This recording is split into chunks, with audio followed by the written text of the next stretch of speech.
हे परमात्मा आखिर आ गई इस कलयुग की, कोई भी सच्ची कहीं इंसान नहीं इस पृथ्वी पे।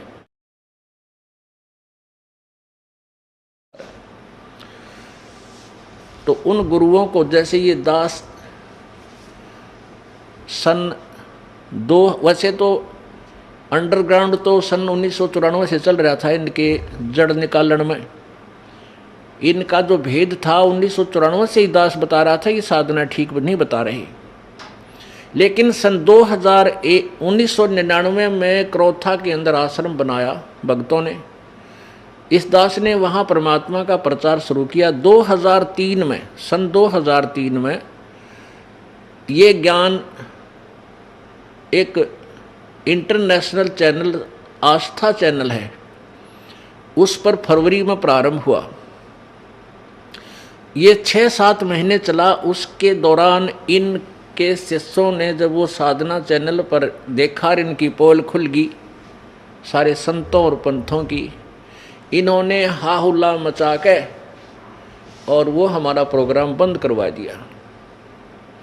और लोगों में कहने लगे वो झूठा है, कपटी है, पाखंडी है, गुंडा है, ऐसे गुंडागर्दी करता है, आश्रम में ऐसा होता है।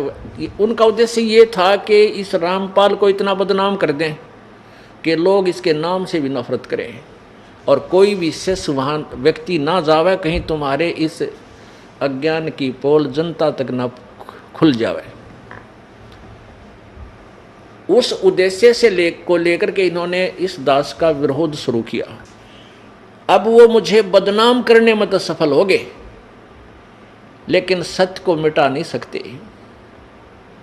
अब जैसे कंचन सोने के ऊपर गोबर डाल दे, टट्टी घेर दे और कह दे तो बहुत बुंडा है, निकम्मा है, एक ये किसी काम का नहीं है। लेकिन जिसको सोने की पहचान है उसको पता है उस कीचड़, उस टट्टी के डाल देने से, बिस्टा डाल देने से सोने की वैल्यू कम नहीं हो सकती।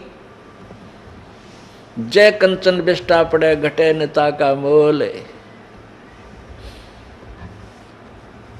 अब जिसको सोने का पता है ना, टट्टी कहते उस पर जहर घेर रखा, जब ठाकर धो मांझ कर पछली जेब में देख डालकर डांग ठोक देगा, देखे भी कोई ना कि देखो छीन ले।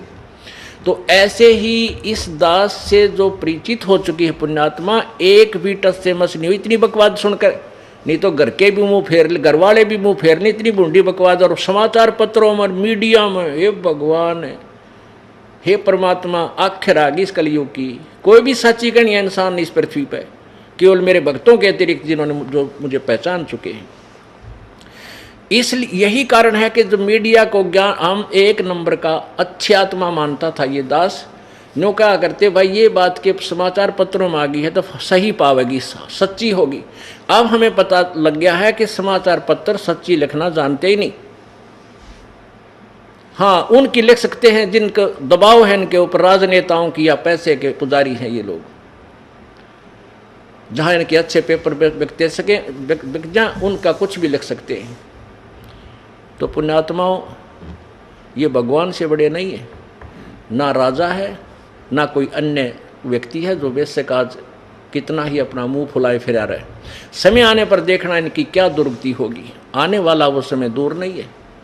ऐसा जुल्म फैल गया जनता में, भाई ने भाई देख कर राजी नहीं, बाण भाई का प्यार नहानी, पैसा पैसा नजर आता है, या बकवादें आती हैं, डीजे, शराब पीना, सरेआम बहन बेटियों के साथ बदतमीजियाँ होनी। ये समाज बना दिया इन नकली संतों ने। अब इसको सुधारना है, इस तत्व ज्ञान से सुधरेगा, 100% सुधरेगा, क्योंकि सब दुखी हो चुके हैं।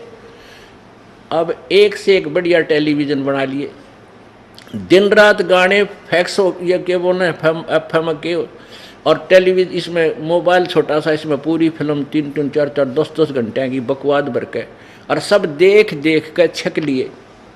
क्योंकि ये आत्मा की खुराक नहीं और मन की सेटिस्फेक्शन हो ही नहीं सकती, चाहे कितना कि मैं बना ले। आप एक गाना बढ़िया सा चलता है कोई फिल्म में, एक बार तो सब के मुंह पर वही होता है, और हफ्ते पीछे वो कहीं चले तो भी अच्छा ना लगता। तो इस प्रकार एक समय ऐसा आएगा, इन बकवाद सब छक लेंगे और किसी का कैंसर, किसी का ब्रेन ट्यूमर, किसी के फेफड़े गल गए, किसी का अधर्म मारेगा, किसी को मेंटल हो जाएगा, टेंशन। तो ये सारे की ब्रह्मटी होगी। जब ये भौतिकवाद के परेशान किए हुए फिर आध्यात्मिकवाद को ग्रहण करते हैं, फिर ये सीधे पूछड़ होंगे इनके। जब आएंगे भगवान भी बजेंगे, ब्रह्मटी करवा लेंगे, तो फिर ये समाज सुधरेगा। इस ज्ञान को सुनेंगे। इस आध्यात्मिक, इस तत्व ज्ञान के बिना और कोई भी ज्ञान ऐसा नहीं है जो पृथ्वी पर शांति पैदा कर सके या माया से मन हटा सके। और साथ में परमेश्वर पावर हमारे साथ होगी, तब ये मन टिकेगा। तो प्रसंग चल रहा था कि ये इन संतों पंथों के पास ना तो कोई वर्ड पावर है, ना इनका आध्यात्मिक ज्ञान श्रेष्ठ है, जिस कारण से समाज जो पुण्य आत्मा पहले अच्छी आत्मा थी वो भी गिरावट में आने लगी। क्योंकि उनको जो भगवान से मिलने वाला लाभ वो लेने गया था प्रभु से, वो मिला नहीं। फिर कोई तो मिलावट करने लग गया, कोई दूध में पानी गिर गया सेठ बनने लग गया, कोई और तरीके से, कोई रिश्वत लेकर, कोई कुछ करके, कोई कुछ करके, कोई 2 नंबर के धंधे करके सेठ बनना चाहता, कभी नहीं बन सकता। अब जो चोरी, ठगी या मिलावट, रिश्वत आदि डाके मार के जो धनी बनना चाहता है वो परमात्मा के विधान से अपरिचित है। मासा घटे न तिल बधै, विध ना लिखे जो लेख। परमात्मा के द्वारा लिखा गया प्रारब्ध, उसमें कोई भी परिवर्तन नहीं कर सकता। ना श्री ब्रह्मा जी, ना श्री विष्णु जी, ना श्री शिव जी, ना परब्रह्म, ना परब्रह्म, केवल पूर्ण ब्रह्म कर सकता है। वो परम अक्षर ब्रह्म कर सकता है, जो कंप्लीट गॉड है, जो पूर्ण परमात्मा है। तो जब जो प्रारब्ध आपका लिख दिया उसमें कोई परिवर्तन नहीं हो सकता। कब तक? जब तक आप परम अक्षर ब्रह्म की भक्ति और परम संत से लेकर नहीं करोगे, गुरु बनाकर नहीं करोगे। और हम दुखी हो जाते हैं तो सुख प्राप्ति के लिए, कष्ट निवारण के लिए संत, परमात्मा की तलाश में संत के पास जाते हैं, और वो संत जो विधि बताता हम करते भी हैं, फिर भी राहत नहीं मिलती। तो संत क्या कह देता है कि बेटा ये तो तेरा प्रारब्ध है, ये तो तुझे भोगना ही पड़ेगा।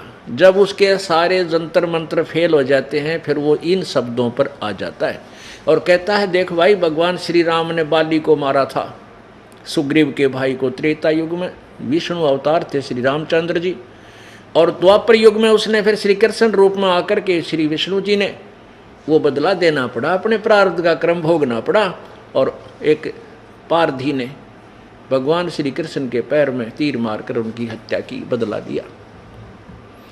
फिर हम वहाँ संतुष्ट हो जाते क्योंकि हमें ज्ञान था ही नहीं। भाई बात तो गुरु जी सही कह रहे हैं, जब श्री कृष्ण और विष्णु जी ने बदला देना पड़ा, कर्म भोगना पड़ा, किया हुआ, तो हमें भी भोगना ही पड़ेगा। अब पुण्य आत्माओं, फिर भगवान की आवश्यकता क्या रहेगी? जब हमें जिसे हमारे कर्म में फूटे फाटे उनमें दुख ठाना है, तो भगवान की क्या आवश्यकता रहेगी? अब हम मकान क्यों बनाते हैं, झोपड़ी क्यों डालते हैं? किस लिए डालते हैं? कि आने वाली प्राकृतिक आपदाएं से बचावे। अब जब तक वो झोपड़ी हमारे पास नहीं है तो ओले पड़ेंगे, वो भी सिर में लागे, बूंद वर्षा आएगी वो भी सारे कपड़े बेदेर साफ सब कुछ कंडम कर दे, आंधी आ गई सो सब उठा पुटा के इधर फेंक के चाहती रहे, सर्दी व सतावे, गर्मी भी सतावे, यानी सब कुछ ऊपर ही गिर रहा है। तो वो बचाव के लिए वो हमने जो साधन बनाया है वो उनसे बचाता है। तो ऐसे ही परमात्मा की ओट, पूर्ण ब्रह्म की जो ओट है, वो जो हमारी मदद करता है, वो कर्म के जो प्रारब्ध के जो आपदाएं हैं उनसे ऐसे बचाता है जैसे मकान झोपड़ी बचाती है। और जिनके पास जो स्वयं ही बांग पिए पड़े हैं और दूसरा ने भी ये घुट्टी दे दे, ले तो विले बस गए, ये हो सकता नहीं। अब नशा है तब तो कहीं पड़ा रहे, लेकिन उतने पे अच्छा तो फिर सारा पता लगेगा, सब कुछ नुकसान भी हो चुका होगा। तो ऐसे ही हम अज्ञान रूपी भांग के नशे में अज्ञानी संतों के पास जाकर उनसे वही भांग लेकर पी लेते हैं, वही अज्ञान में हम अटके रहते हैं। लेकिन फिर भी मन नहीं टिकता, साहूकार बनना चाहता है, वो चोरी शुरू करता है।